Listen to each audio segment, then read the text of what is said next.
they were tasered because they were demanding that let the people in.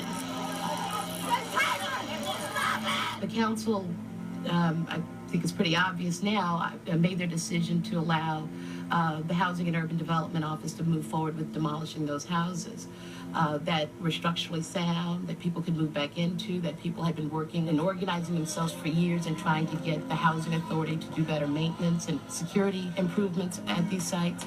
All of that advocacy meant nothing to the council members. What they were seeing was the dollars to contractors, the dollars to developers. That has been the way in which post-Katrina decisions have been moved in that direction. How can you make this easier for developers to replan with quote-unquote new people? And we see, this, it all, constitutes ethnic cleansing.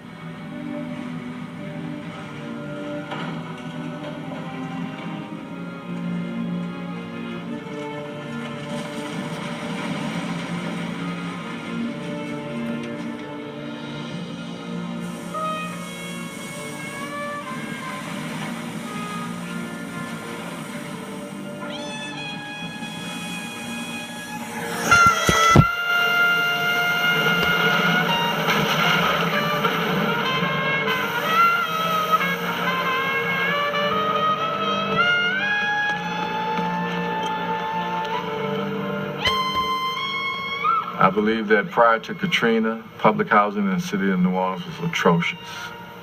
I think it got worse after Katrina. And I'm not convinced that other than one public housing development being in Lafitte, all the rest of them were beyond repair, in my humble opinion.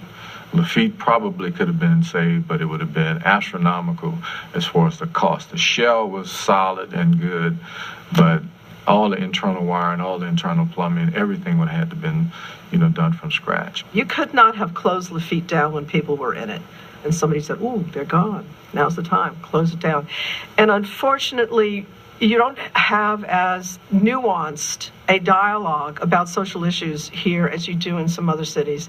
And so the projects are a symbol, right, for crime and poverty and problems. And so you had all these articles in the paper that were unrelentless, proclaiming, oh, this is all about concentrated poverty and this is a bad thing. And these flood-ravaged projects, they weren't flood-ravaged. There was no water in Lafitte.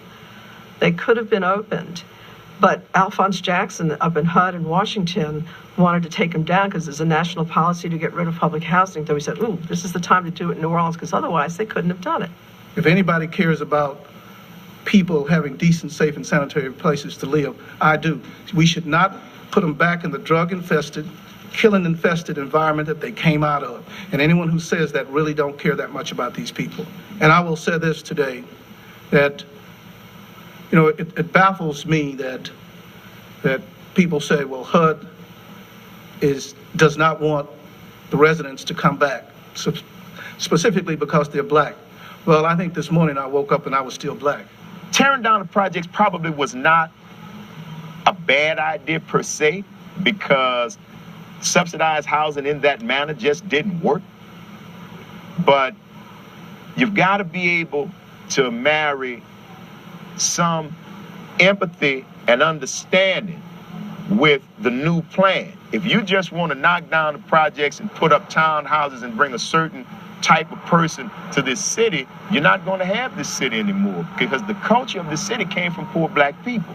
I think it's very important everybody understand that there is no more St. Bernard. This is not St. Bernard. This is the new name here, Columbia Park at the Bayou District.